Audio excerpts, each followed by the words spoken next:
Primeira carta de São Pedro, capítulo... graças a Deus.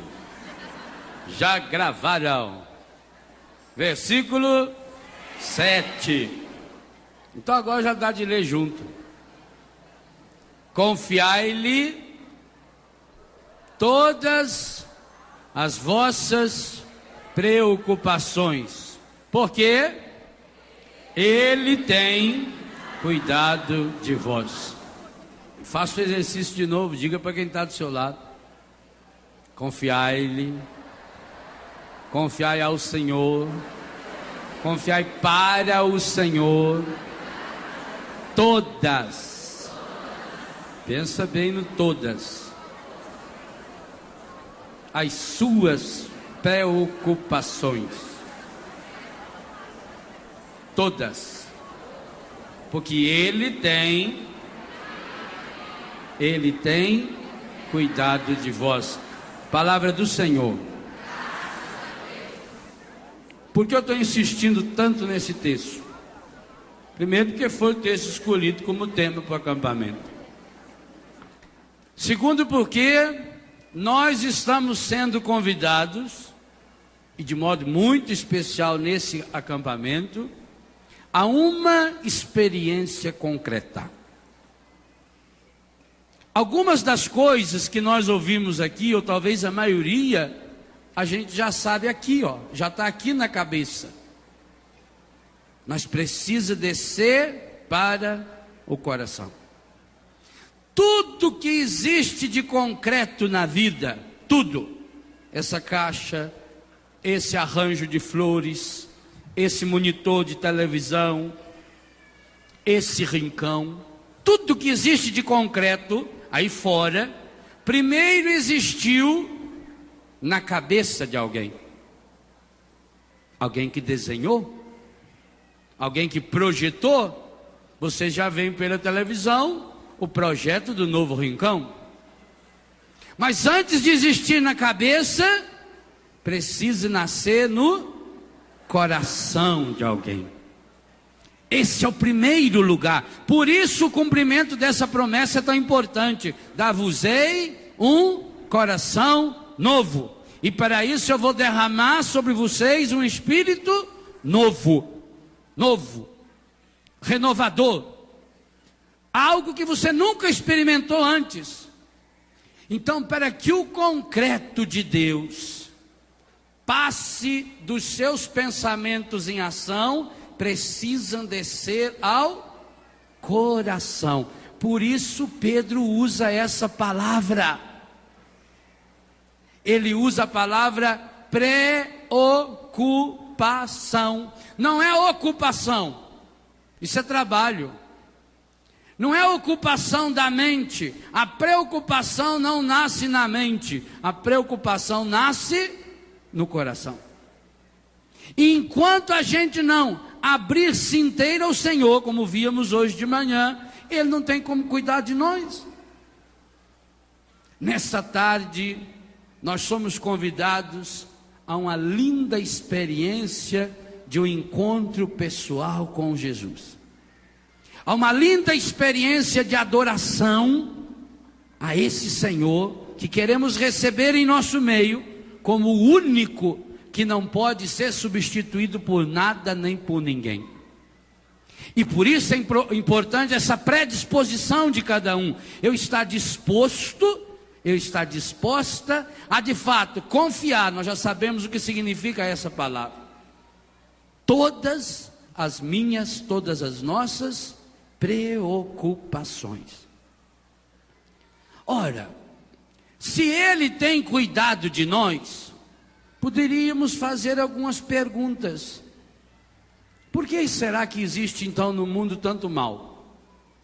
Eu trato desse assunto nesse livro aqui, depois de falar longamente sobre o amor misericordioso de Deus e a necessidade de se fazer a experiência do amor de Deus como um segredo de cura interior, a necessidade de fazer a experiência de um amor providente, de um amor infinito, de um amor eterno, do amor incondicional.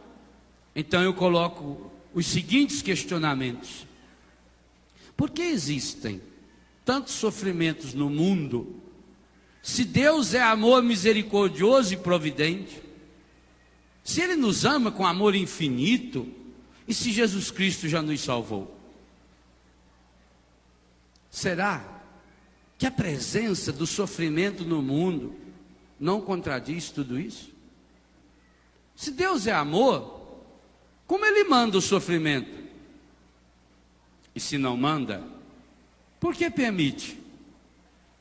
Se Ele está acima de tudo e cuidando de tudo, aqui coloquei cuidar no gerúndio, por que não dá um jeito de acabar com a dor que existe no mundo? Quantas vezes você deve ter ouvido ou proferido perguntas semelhantes a essas? Quantas vezes? A partir desse capítulo, eu procuro mostrar o que o catecismo, o que a Bíblia nos ensina e o que Deus pode nos inspirar para responder a essa questão. Meus irmãos, há um obstáculo que parece pequeno, mas é imenso. Quantas vezes um óculos de sol, você deve ter um óculos de sol aí. Quantas vezes esse óculos de sol é menor do que o sol? Dá de comparar? Mas, no entanto, se eu o coloco nos meus olhos, ele protege. Você tem um guarda-chuva aí, uma sombrinha? Daqui. Hein? Isso aqui é poderosa. Poucas coisas são mais frágeis do que esse trenzinho. Hein? Feito em alumínio, não sei bem se é alumínio. Leve, leve, leve. Um paninho então mais fino impossível. Dá de comparar a força desse guarda-chuva ou desse chapéu de sol com a força do sol e da chuva? No entanto, se eu colocar, ele me protege. Mas não é infinitamente menor do que a chuva? Infinitamente mais fraco? Não é infinitamente, mas infinitamente menor do que o sol? E no entanto, posso sair para a rua, sossegado, esse não tem aquele negócio para a gente ir girando assim. E eu estou protegido do sol. Aliás, esse é um dos mistérios que eu tenho pesquisado na vida, é como é que todo mundo já perdeu guarda-chuva e ninguém acha guarda-chuva. Não é? Todo mundo diz, eu esqueci o guarda-chuva, perdi. E eu nunca encontrei até hoje a pessoa, falei, achei um guarda-chuva. Esse negócio é meio ET. É fraquinho, não é? Esse dela ainda é grandinho, né? Tem uns desse tamanho, que cabe no bolso, na bolsa. Moezada tem que combina ainda com a chinela, com a cinta, com a travessa, né? Tem gente, tem coleção de sombrinha. Desse tamanho, vai dobrando. Também a hora que der um vento, aquilo vira para cima. Não vale para nada, né? Olha lá, pequenininho. Olha, tudo pequenininho, tá vendo? Olha, todo mundo tem, né? Que beleza. Uma das vantagens de chover é isso. O pessoal vende bastante guarda-chuva, vende sombrinha, né? Tudo baratinho. R$5? Olha, barato, né? Então, aqui tem uma barraca mais barata, é 4. Para vocês vão. Não é infinitamente menor? Mas, no entanto, se eu abro em cima da... Lá, na bolsa da menina, aquela sombrinha, aquele guarda-chuva me impede que o sol toque em mim? Tem que estar aberto. Gente, para mim, o pecado é exatamente a imagem de um guarda-chuva. Ele é infinitamente menor do que a graça de Deus. Eu acho que até o guarda-chuva em relação ao sol é mais poderoso do que o pecado em relação a Deus. O pecado é infinita, mas infinita, bota infinito nisso, infinitamente menor do que o amor de Deus, infinitamente menor do que a graça de Deus, infinitamente menor do que a misericórdia de Deus. Mas quando nós o abrimos, principalmente no nosso coração, o que acontece? A graça de Deus cai. O Pai faz chover sobre os justos e injustos. Ele é bom, nós meditamos isso hoje de manhã. Mas eu estou com ele aberto. E aí vai dando a falsa ideia de que o mal é maior. Se você pegar o guarda-chuva e colocar aqui na frente, fica cego, você não enxerga nada. Não estou enxergando nada. Então tira o guarda-chuva da frente. Aqui não tinha gente hoje pedindo para baixar a faixa, porque eles levantam a faixa para nós ler a faixa deles, o pessoal que está de trás não vê que está na frente. Uma faixinha de nada, uma. O pecado é exatamente isso. O sofrimento. Qual é o grande poder que o encardido tem? De pegar o sofrimento, de fazer primeiro ele se aproximar da gente e dar-lhe uma lente de aumento. Então eu passo a enxergar a vida a partir do sofrimento. E como eu vou alimentando isso? Veja tudo que nós já meditamos até agora.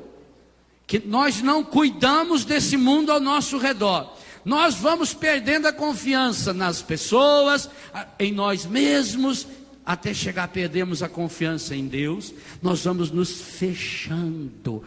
Pior, o guarda-chuva cabe dentro, essa sombrinha cabe dentro de um saquinho plástico. Ele pode estar molhadinho, inclusive, você coloca dentro do saquinho plástico, amarra, pronto, ele está impermeabilizado aí dentro. Você pode dentro da sua bolsa, ele não molha. Nós fazemos exatamente isso. Nós fechamos o problema.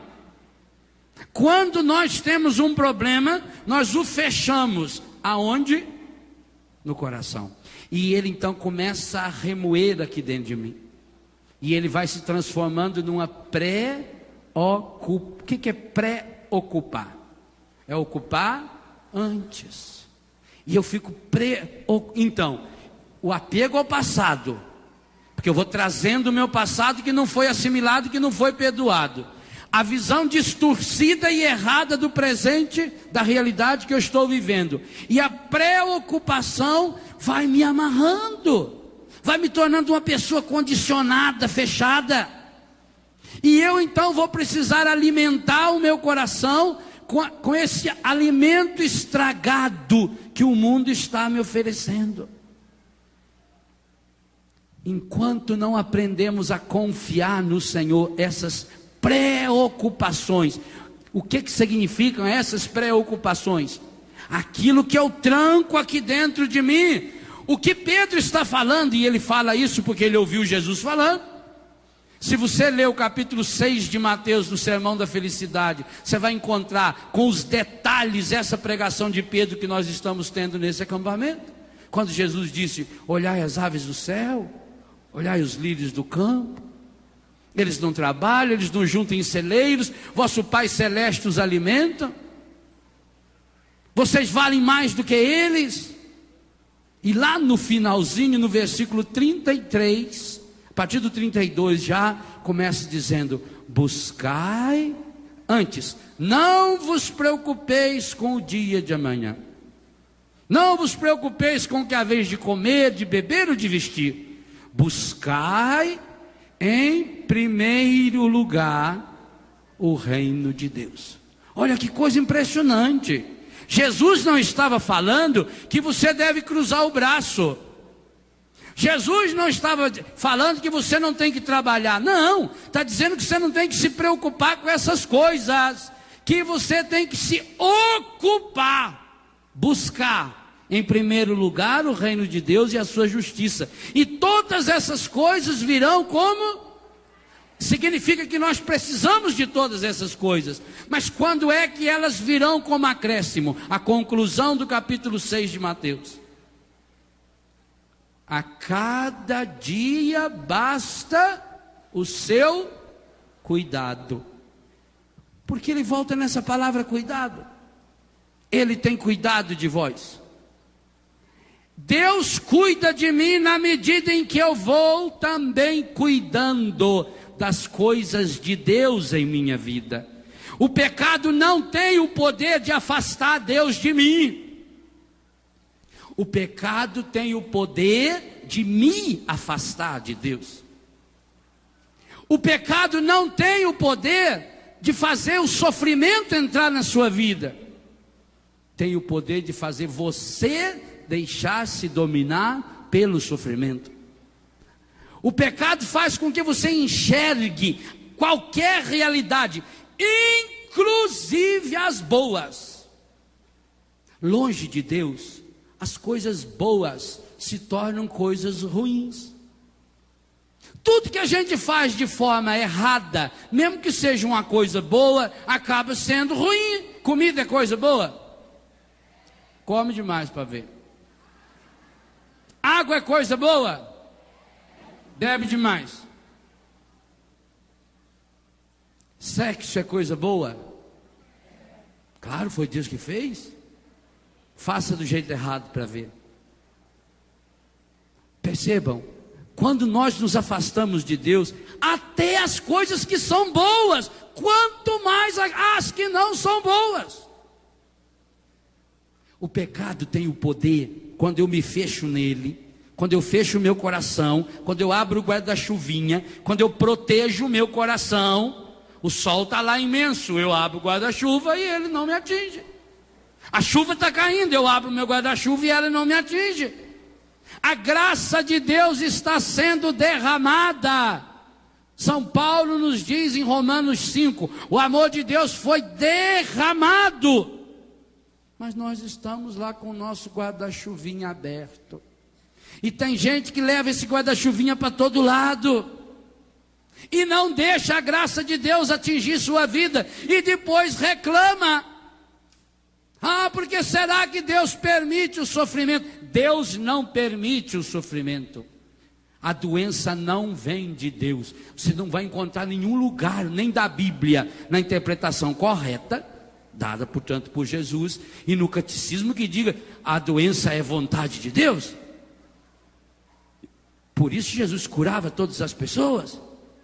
O sofrimento não é vontade de Deus. Deus não manda a doença e Deus não permite a doença. Mas Padre Léo, Deus não está no comando de tudo? Está. Deus não pode tudo? Deus pode tudo? Não. E nesse livro eu ensino o porquê. Tem um monte de coisa que Deus não pode. Deus pode pecar? Como é que vocês falaram aí? Pode? Deus pode fazer o mal? Deus pode deixar de perdoar? Deus pode deixar de amar? Se fizesse isso tudo, ele deixaria de ser Deus? O poder de Deus é infinito naquilo que é de Deus, naquilo que pertence a Deus. Agora, eu vou querer atribuir o poder. E se há uma coisa que não é a área de Deus, é a área do sofrimento e da doença gerada como consequência do pecado. E há uma parte do catecismo que impressiona, que inclusive traz citações de São Tomás de Aquino, dos grandes pensadores da igreja. Os santos chegaram a pensar o seguinte: olha, se Deus não fosse maior do que o sofrimento, então nesse caso, Deus teria a obrigação de impedir o sofrimento. Se Deus não tivesse a capacidade de transformar qualquer mal em bem, então sim, aí por obrigação, Deus teria que impedir o mal. É uma lógica espetacular. Por que que Deus não impede o mal? Porque nós estamos falando de uma esfera onde eu não deixo Deus entrar. Eu estou com o meu guarda-chuvinha aberto. Jesus diz: eu estou à porta e bato, mas você não deixa eu entrar. Eu não deixo Deus entrar na minha vida. Eu bani Deus da minha vida. Eu joguei Deus de escanteio. Eu vivo como se Deus não existisse. E aí vem as consequências. E aí eu quero um milagre. Qual é o milagre que eu quero? Que essa parte da laranja que já está podre, que ela fique boa de novo? Não, o grande milagre será cortar essa parte podre da laranja, pegar o resto que está bom, quem sabe, a semente boa que está ali, plantar essa semente. Você vai ter aí 10, 15, 20, 30, 40 pés de laranjas, que vão produzir durante 10, 20, 30, 40 anos, milhões e milhões de laranja. E isso você tem que fazer com sua vida. Mas o pecado faz com que você se concentre na parte podre. Se eu me concentrar na parte que não é podre, primeiro que eu vou descobrir que a parte que está podre não chega a ser 1/10, 1/1000, porque é infinitamente menor. E aí, ao usar a parte boa, ao plantar essa parte boa, a parte podre, inclusive, eu vou usar para adubar. A natureza sabe fazer isso. Então eu tenho que entrar no projeto de Deus, eu tenho que passar a pensar a minha vida com os critérios de Deus, eu tenho que assumir a minha história à luz da graça de Deus. Essa é a grande revolução que o Espírito Santo precisa e quer nos ensinar a fazer. O Espírito Santo quer se unir ao nosso espírito. Romanos 8 diz bem claro, e a tradução da Bíblia da CNBB deixa isso explícito: o Espírito Santo se une ao nosso espírito, para que nós tenhamos forças para matar o procedimento carnal. Mas quem vai ter que matá-lo? Essa é a nossa parte. Meus irmãos, nós estamos em primeiro lugar centrando os nossos olhos e os olhos do nosso coração na parte estragada da vida, inclusive na própria. Estamos ocupando antecipadamente, preocupação com aquela parte estragada, enchendo o nosso coração, fechando em nós mesmos, tentando achar uma saída dentro de nós mesmos, e não tem essa saída. O mal só pode gerar mal. O único jeito de vencer o mal é com o bem. O único jeito. Enquanto a gente dá corda para o mal, o evangelho que nós meditamos na missa de hoje, o mal vai ganhando força. Se na história da sua família o mal chegou até você, muito bem, ele chegou até você, é para parar em você. Se já teve o seu bisavô que teve problema do coração, o seu avô teve problema do coração, o seu pai teve problema do coração, você tem problema do coração, pois eu digo a você, o seu filho não precisa ter problema do coração. Se você tiver a coragem de falar, o mal barra em mim. O povo não fala família de suicida, porque já teve o caso de um tio-avô que suicidou, foi. Depois a bisavó dele também suicidou, tomou veneno. Fomicida é bom também, mata mesmo. A tia dele, não, mas aquela foi morte natural, não foi morte morrida. Foi, ou foi morte morrida, foi morte matada. Não, foi morte morrida mesmo. Foi pneumonia. Pneumonia simples ou dupla? Simples. Ainda bem, porque a dupla é terrível, né? A família de suicídio. Então parem você. Você não precisa suicidar, deixe de ser besta. Você não precisa se matar. Parem você o mal. O ódio veio vindo de quantas gerações? Parou em você.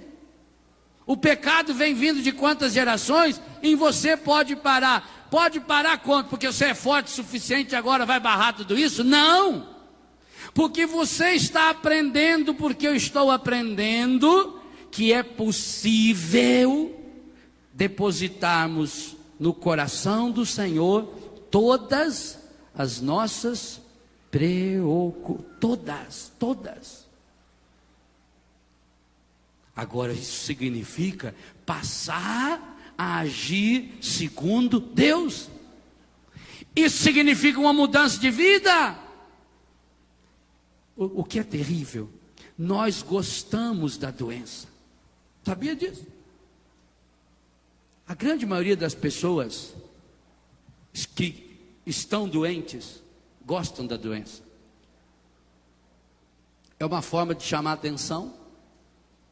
Hoje se sabe, por exemplo, que normalmente aquele aluno que mais faz bagunça na sala, na verdade ele quer chamar atenção. Ele tem problema, ele não foi amado, não deram atenção para ele. Machado de Assis dizia que o menino é o pai do homem, a menina é a mãe da mulher. Aquilo que eu sou em menino, eu vou gerar como homem. É exatamente isso. Quantas pessoas estão doentes porque querem chamar atenção para si? É uma forma de a pessoa ser amada. Por que será que Jesus fazia tantas perguntas? A coisa que Jesus mais fez no Evangelho, eu já contei. Mateus, Marcos, Lucas e João, se eu não estiver enganado no número, são 287 perguntas. Em 100 e poucos capítulos. 287. Dá quase 3 perguntas por capítulo. Quase toda a parábola de Jesus acaba com uma pergunta. A pergunta em Jesus é um recurso pedagógico. Jesus, eu não conheço nenhum outro pensador na história humana, nenhum outro texto que traga tantas perguntas como o Evangelho. Faça essa experiência. Comece hoje a ler o Evangelho de Mateus com uma caneta vermelha. E cada vez que tiver uma pergunta. Pergunta é quando no final tem aquele guarda-chuvinha antigo assim. Se for em espanhol, para nossos irmãos paraguaios, ele baixa para arriba assim. Risca e depois conta. Você vai ficar impressionado. E mais impressionado vai ficar com aquelas perguntas que eu classifico de tolerância zero. As perguntas imbecis feitas por nosso Senhor Jesus Cristo. As perguntas idiotas que ele fez. Gente do céu, como é que pode um homem que tem aquela inteligência fazer determinadas perguntas? Será que ele era burro? Por exemplo, quando vieram prender ele, aquele bando lá de o exército todo, com aquelas tochas, aqueles homens tudo armados, e ele estava sozinho lá, né? Os apóstolos estavam escondidos num canto. Quando chegaram lá, encurralaram ele, o que ele falou? Quem que vocês estão procurando? Eu acho espetacular. A quem procurais? Posso servir de alguma coisa? Posso ser útil?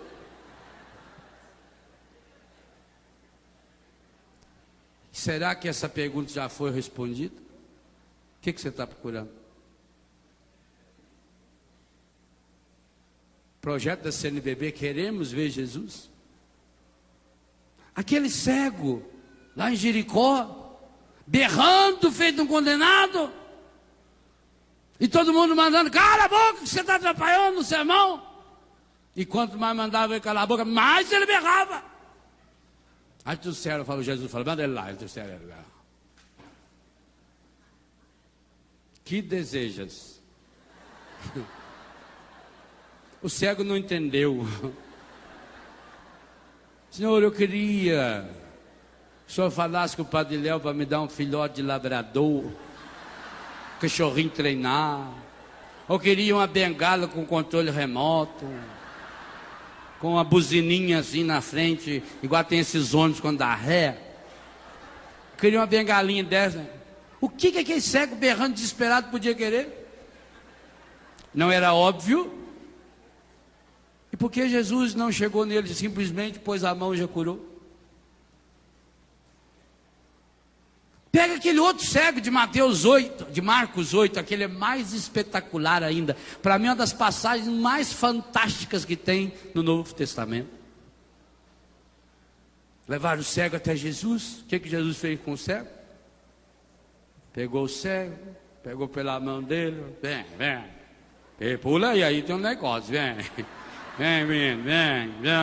Pior que às vezes a pessoa, quando encontra um cego, fala alto no ouvido dele, né? Cuidado! Não, eu sou cego.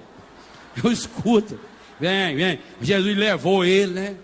Lá num canto, afastado do povoado. Chegou lá, Jesus pôs a mão nele, fez guspe. Mas isso é coisa delicada. Quanta mãe não faz para tirar remédio do filho?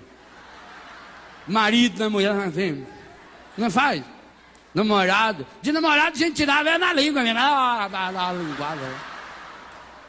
Não era assim? Jesus fez um gesto de carinho, ó, intimidade. Passou nos olhos dele, tá com as remédios. Ray-Ban muito velho, muito quebrado. Meteu o guspe nos olhos dele, rezou por ele e perguntou: o que você está vendo?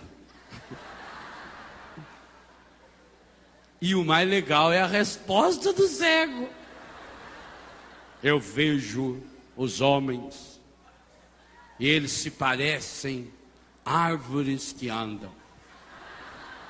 Jesus diz: mas você está bom mesmo, hein, rapaz? Que coisa fantástica. Você está curadinho já, viu? Veja, a cegueira dele era profunda demais. Talvez, gente, se fosse você, estaria vendo o homem que anda até hoje, feito árvore. Porque você ia pensar: pensa bem, depois que Jesus fez tudo isso, me pegou, levou lá no cantão, passou cuspe nos meus olhos, rezou para mim, e eu não vou ter coragem de falar para ele quando eu não estou enxergando. Mentira? E ele falou a verdade. E o que ele falou é o que acontece com a maioria de nós aqui. Não pensa que é só aquele cego que viu homem feito árvore que anda, não. Quantas vezes que a senhora olhou o seu marido e não parecia uma espinheira braba, uma árvore andando? Às vezes que a árvore andando lá de bambu, não faz um quadro.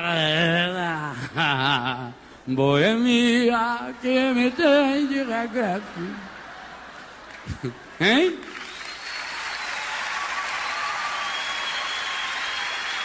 Quantas vezes você não viu a sua mulher, aquilo parecia uma paineira que estava vindo, cheio de espinho e flor, com a beleza. Não é assim? As pessoas que nós não gostamos são aquelas árvores. Jesus perguntou e ele falou. Aí o que Jesus fez? Rezou de novo. E aí a conclusão de São Marcos é que agora curado, ele enxergava nitidamente. Essa palavra está na sua Bíblia, leia bem. Nitidamente. Ele só passou a enxergar nitidamente depois que foi? Nós não enxergamos nitidamente. Nós olhamos para uma doença e é uma árvore que anda. Nós olhamos as coisas e damos uma proporção, porque é tendência natural da pessoa exagerar um pouquinho, entendeu? Exagera um pouco. Quem conta um conto aumenta um ponto e vai indo, vai indo, vai indo. Porque como a outra pessoa não consegue captar o que eu estou sentindo, eu tenho que contar e eu tenho que fazer com que a pessoa sinta o que eu estou sentindo. E o único jeito, eu vou exagerando. Tem gente que inclusive já costumou fazer isso. Já tem mania mesmo de exagerar, de mentir. Por que Jesus pergunta? Porque Jesus pergunta lá em Betânia, para Marta e para Maria, 4 dias depois que Lázaro estava morto: onde o pusestes? O Senhor, ele está lá na sala, ele não quer sair, está durinho lá, está esperando o Senhor. Vai fazer o que com o defunto? Vai guardar? Senhor, não pusemos no freezer. Não tinha freezer, foi para o IML, não tinha IML ainda. Doamos para a faculdade de medicina para fazer estudo. Foi enterrado de indigente. Não, mas é a pergunta que Jesus continua fazendo. E digo a você, milhares de pessoas não deram a resposta ainda. São esses que vão atrás aí desses centros aí depois para invocar defunto, invocar espírito, invocar isso. Onde puseste os seus mortos? Onde? Ponha-os no coração de Deus. Entrega-os. Leva-os até Deus. A igreja tem um ritual lindo, lindo, lindo. As Ezequias, um ritual maravilhoso. Você faz a oração lá, no velório, depois na igreja, a bênção da sepultura, entrega aquele ente querido para Deus, entrega a dor do seu coração para Deus. Onde você colocou os seus mortos? Está aqui, está com preocupação. Então, as nossas cegueiras estão aqui, nossos mortos estão aqui. Aquele paralítico à beira da piscina, que desejas? Senhor, queria pedir que o Senhor me arrumasse um vale na farmácia, ganhar umas pomadas, estou com problema na coluna, está me dando uma feridão. O senhor não conseguia não arrumar lá que as lojas que faz propaganda, um colchão d'água para mim? O que era óbvio que aquele paralítico podia querer? Andar. Não parece óbvio? E por que Jesus pergunta para ele? Porque Jesus está perguntando para o Léo, para você, para mim, para cada um de nós.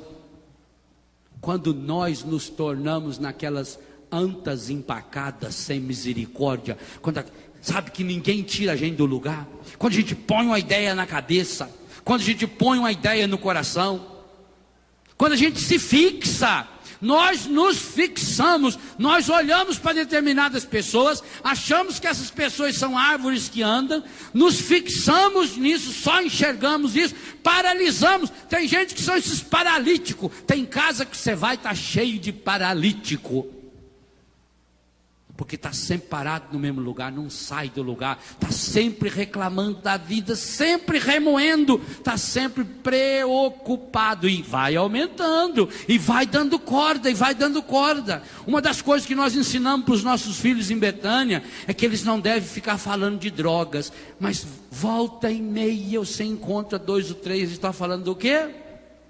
De droga. Porque já o encardido é terrível, já que ele não está usando droga, então falando de droga, pelo menos o inconsciente dele está mantendo ativo, está mantendo na memória, está recordando da droga, para a pessoa não esquecer da droga, não esquecer que foi drogado. Aí ela está só em stand-by, não interessa se o encardido é terrível, ele não interessa se você está lá 1 ano, 1 mês, 2 semanas, não, interessa que você fica lá, está só desligado, mas você está alimentando aquela ideia, e você sabe a força que tem o pensamento, e principalmente o pensamento negativo. Quantas pessoas dizem, nossa, aquela fulana olhou para a minha planta, a planta foi murchando. É verdade. O mal olhar tem, que claro que tem, porque a pessoa tem tanto ódio, ela tem tanta mágoa, o coração da pessoa está tão sujo, que o olhar da pessoa é um olhar ruim, é um olhar que faz mal para a gente. Há pessoas que quando tocam em você, você sente mal, do mesmo jeito que você sente mal quando uma pessoa chega perto de você, ela fumou aquele cheiro medonho do inferno, a pessoa bebeu, bêbado chega e vem dar aquele abraço, Nossa Senhora do Piabeto, socorro, aquela coisa. E outra, pessoa que fede, eu tenho tanto dó de gente que fede, minha Nossa Senhora, eu não sei como é que vocês que vivem com quem fede não avisa a pessoa, você está fedendo, tá louco. Tem gente que o subaco da pessoa é uma coisa medonha. O bafo da pessoa é medonho, o pé da pessoa é medonho. Ela era inteirinha fedendo. Igual o cara no elevador, de repente aquele cheiro ruim. Aí perguntou para o outro, você por acaso soltou um gás? Falou, claro, ou você acha que eu sou fedido assim o tempo inteiro? Olha, tem gente que parece que solta isso o tempo inteiro. O primeiro-ministro da Hungria estava na Inglaterra, visitando a rainha, e aí estava na carruagem, de repente ouviu um barulho. Pum! Aí a rainha ficou com, né? E falou para ele: olha, o senhor me desculpe. Ele falou: imagina, eu pensei que tinha sido o cavalo. nem tinha imaginado. Nem. Só não se incomoda. Pensei que fosse um cavalo. Então a pessoa cede. Fala para ela que ela cede. E ela levanta o braço e...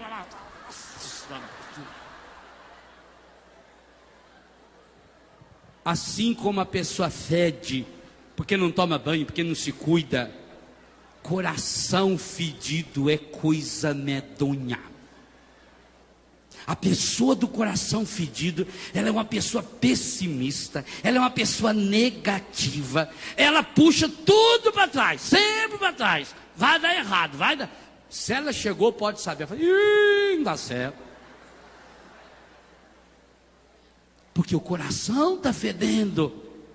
Porque ela está paralisada lá naquela cama e não teve coragem de dizer para Jesus. Jesus perguntou: o que você deseja?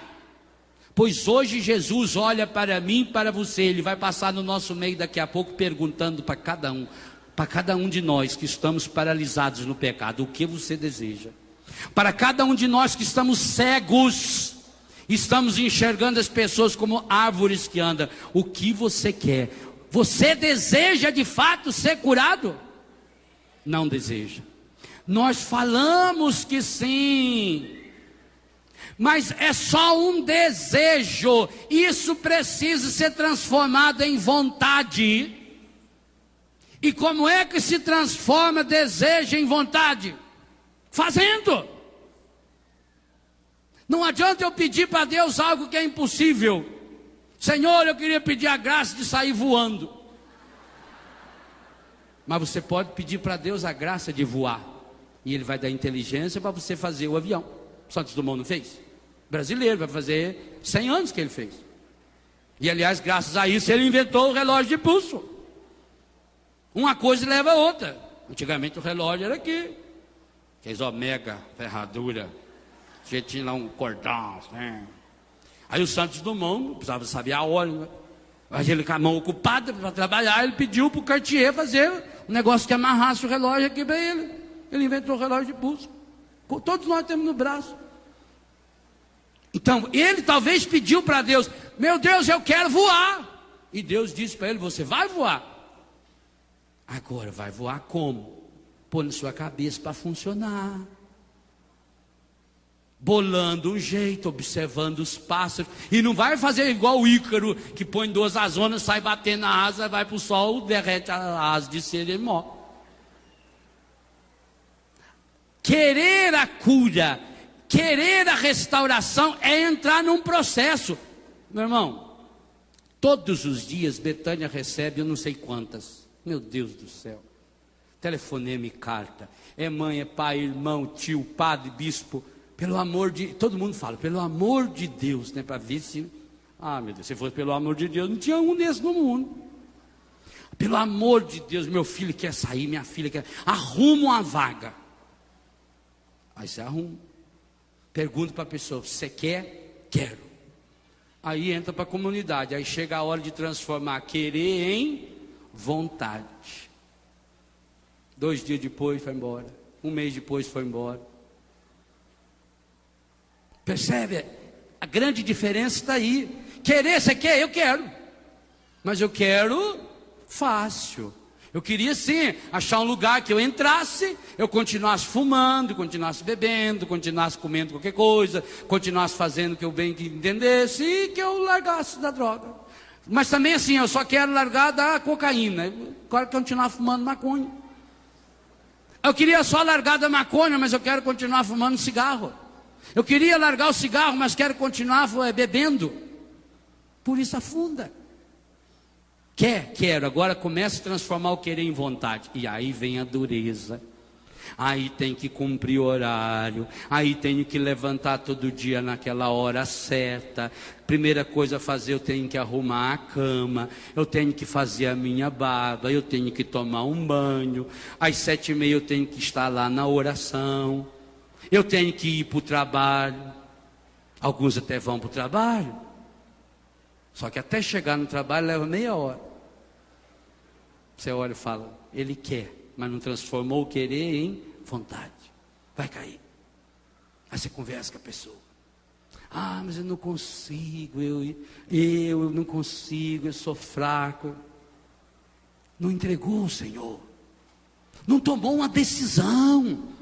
E eu digo a você, meu irmão, minha irmã, cura interior, luta contra o pecado e luta contra as drogas é absolutamente a mesma coisa. O processo é o mesmo processo da fidelidade e santidade sacerdotal, matrimonial, não tem outro jeito. Transformar o querer em vontade, isso só é possível quando eu mergulho a minha vontade no coração de Deus. Confiai ao Senhor todas as suas preocupações. E depois a hora que começa a chegar a rotina, enquanto é novidade, mas que coisa linda, como é lindo ser cristão PHN num acampamento da Canção Nova. Olha, eu sou capaz de ficar aqui na Canção Nova 10, 20, 30 dias e não cometer nenhum pecado, nem venial. Imagina, num clima desse, nem passa pela minha cabeça. Mas e o dia a dia da minha vida lá na minha comunidade? Na hora dos problemas, lá no trabalho, lá na sua casa. Transformar querer em vontade. Transformar querer em vontade significa persistência e insistência. E digo a você, não é gostoso. Gostoso é pecar. Por que a gente peca? Porque é gostoso. Na hora é uma delícia. E depois? Então nós não queremos a cura. Nós queremos solucionar o nosso problema momentâneo. Mas quero continuar com a minha vida paganizada, estragada. Quero continuar com os meus erros. Estou lá deitado na cama com uma doença, estou com um problema na minha perna, na minha cabeça, no meu braço, estou lá, e até quem sabe estou com o terço na mão rezando, e até quem sabe rezo todo dia, até quem sabe eu comungo todo dia, mas continuo alimentando uma ideia errada sobre uma pessoa dentro de mim. Não falo mal de ninguém, mas a ideia está aqui. Olha como o encardido é terrível. Enquanto você não jogar fora esse ciúme estragado do seu coração, Deus não pode curar você. Mas o meu problema, padre, o meu problema é hérnia de disco. Não penso que Deus vai lhe dar uma hérnia de CD. O que tem a ver a hérnia de disco com a raiva que eu tenho daquela anta? Tudo a ver. Porque aquela raiva que você tem daquela anta é um guarda-chuvinha que você abre exatamente na hora que Deus ia passar para derramar a gota da água que ia curar a sua hérnia de disco. Perceba a relação. Eu quero selecionar pecado. Não, esses ali, essa turminha aqui mais ajeitadinha, se der da manter, eu vou manter, né? Fazer um criamezinho aqui, né? Eu quero dar fim nesses ruinzinhos aí. Esses que já estão me incomodando mesmo. Nós fazemos isso com Deus. Então, pense na pergunta: eu quero ser curado? Eu quero de fato começar a viver uma vida nova? Não é fácil. Eu tenho muito medo dessas pessoas que ensinam a religião das coisas fáceis. Isso não é espiritualidade. No meu livro, Se Saborear a Vida, eu falo, isso é espertalidade, não é espiritualidade. Essa teologia da prosperidade é a teologia da espertalidade. É de gente esperta que está enganando e tentando nos levar no bico. Não acredite em ninguém, não acredite, pelo amor de Deus. Não acredite em ninguém que ensine coisa fácil para você. Digo para você, se for fácil não vai, porque não presta. Fácil é ir para o inferno. É duro. Eu quero ser curado. Querer ser curado significa não só tirar essa doença que eu tenho no meu dedão, é tirar esse pensamento errado que eu tenho a respeito da minha avó, que está aqui na minha cabeça. Minha avó já morreu faz não sei quantos anos, eu tenho aqui o meu pensamento errado. Mas não tem ligação nenhuma do meu pensamento. A minha avó, ela não gostava de mim, ela gostava mais do meu primo, ela foi injusta. Ela que inclusive influenciou meu tio para ele pegar aquela parte do terreno lá no canto, que era o melhor e que sobrou para o meu pai, aquilo lá, e meu pai sofreu, trabalhou, me condenado. E como é que chega a ganho? Perdão a velha minha mãe daquela. Aqui se faz, aqui se paga. Por isso essa velha sofreu. Vai perdoar sua avó? Então não peça a cura do seu dedão. Porque Deus não trabalha com coisiquinha. O que o primeiro Papa falou aí? Confiai-lhe. Confiai-lhe. Confiai-lhe. Todas, não pode excluir nenhuma. Há uma íntima relação entre a doença do meu dedão e a raiva da minha avó. Mas há também uma íntima relação entre o meu câncer, a minha tuberculose, o meu problema cardíaco e esse programa que eu assisto na televisão do Encardio. Eu quero ser curado? Eu sou capaz de cortar esse laço, esse vício? Nós não queremos. Nós queremos assim, ajeitar a nossa vida, arrumar um jeito de ir levando. Como é que você está? Vou levando. Como Deus quer. Se é como Deus quer, então é uma beleza. Mas nós não fazemos como Deus quer. Nós fazemos como nós achamos que queremos. Mas não queremos. Meus irmãos, minhas irmãs, há um grande milagre que nós precisamos pedir ao Senhor nessa tarde. A graça de que, pelo poder do Espírito Santo, nosso Senhor Jesus Cristo, no seu corpo, sangue, alma e divindade, que já está vindo até nós nessa tarde, já está se preparando, já está se encaminhando até nós, que Jesus de fato nessa tarde venha tocar no nosso querer. Em primeiro lugar, antes de chegar no querer, nós vamos pedir, e eu vou insistir isso na oração, que o Espírito Santo nos dê a graça de permitir que o Senhor toque nos nossos desejos. Os nossos desejos são mais superficiais ainda do que o nosso querer. Nosso desejo é momentâneo, nosso desejo pode ser sensual, nosso desejo pode estar relacionado à fome, à sono, a cansaço. Ao entrar no nosso desejo, nós queremos pedir ao Senhor que Ele venha no nosso querer. Querer é o desejo alimentado. O desejo que eu vou satisfazendo de forma repetida. Mas eu preciso dar um passo ainda mais.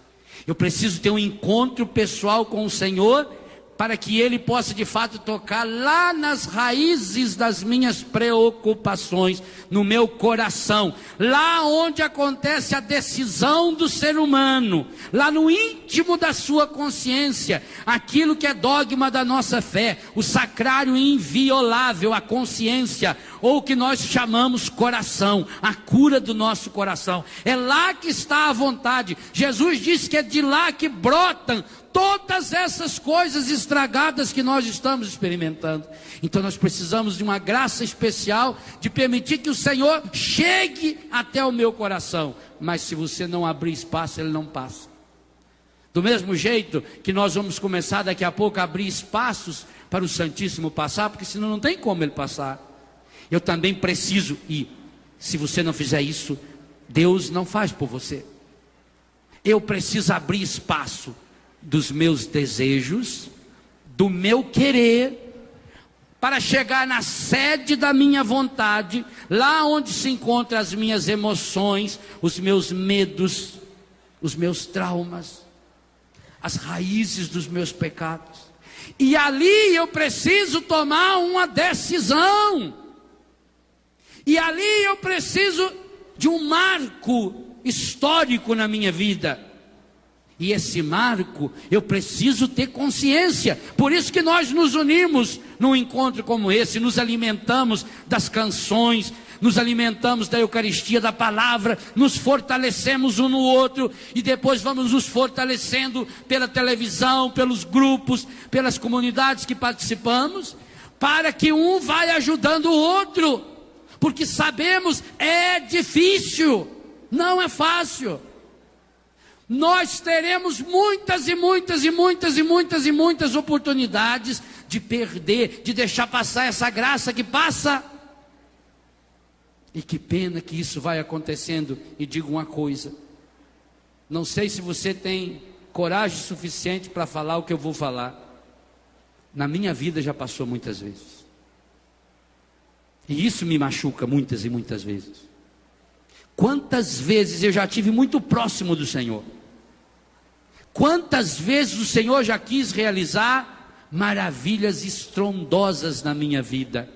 E só depois eu percebi que eu não permiti, porque eu me fechei no meu desejo. E depois eu me fechei no meu querer, ou nos meus desejos e quereres. E por fim nas minhas vontades. Se até Jesus teve que sair do desejo para chegar na vontade do Pai. Se até Jesus teve que fazer a experiência dolorosa, como o Nelsinho Correia, o diácono querido, falava ontem à tarde aqui com vocês. Jesus teve que fazer a dolorosa experiência de suar sangue. Cada um de nós precisa, e somente cada um de nós consegue de fato dar esse passo. Eu queria convidar você a ir preparando o seu coração, já preparando o seu corpo também. O corpo é muito importante na oração, por isso a importância do silêncio, por isso a importância de não atrapalhar a oração do outro. Eu queria que você fosse preparando o seu corpo e o seu coração, para permitir que a graça de Deus, de fato, ao passar por você, hoje, nessa tarde, levasse você a uma experiência profunda. Meu irmão, minha irmã, esse encontro que nós teremos, que nós já estamos tendo, mas que teremos agora com Jesus, inclusive através da televisão, do rádio, da internet, pode ser o grande encontro da sua vida. Eu não acredito que Jesus saia do sacrário e venha até nós, e sabe que vai chegar ao mundo inteiro através da televisão, da internet, do rádio. Eu não acredito que Jesus saia de lá sem uma vontade firme e decidida de salvar você, de me salvar. Eu imagino que talvez até nessa tarde Jesus esteja com o coração ferido e machucado. Talvez até Jesus estivesse angustiado hoje por tantos pecados, tantas terríveis coisas que se fizeram, que estão se fazendo nesses dias. Talvez Jesus venha até nós hoje com o seu coração sangrando, como ele foi para a cruz. Mas isso não impede que ele venha inteiro, que se dê inteiro a mim, a você, para que cada um de nós possamos ter esse encontro pessoal, lá no mais íntimo do nosso coração. Será que você está disposta a esse encontro? Ou ainda está no desejo? Se tiver no desejo, tenha coragem de entregar seu desejo ao Senhor. Se for só um desejo, entregue esse desejo. Quem sabe já é um querer, entregue-o. Tomara Deus você possa, tomara Deus eu possa também. Tomara Deus possamos nessa tarde entregar ao Senhor a nossa vontade, a nossa liberdade inteira. a raiz mais íntima dos nossos desejos, do nosso querer e da nossa vontade, que é o nosso coração. Lá onde nós podemos fazer essa opção fundamental. Pois eu tenho certeza que é assim que Jesus está vindo. Repito, talvez com o coração sangrando, por tudo que o mundo, mas principalmente por tudo que por tudo que você, por tudo que nós fizemos ao longo desses anos de pecado, de egoísmo, de mentira, de impureza, de infidelidade, de indelicadezas, de hipocrisias.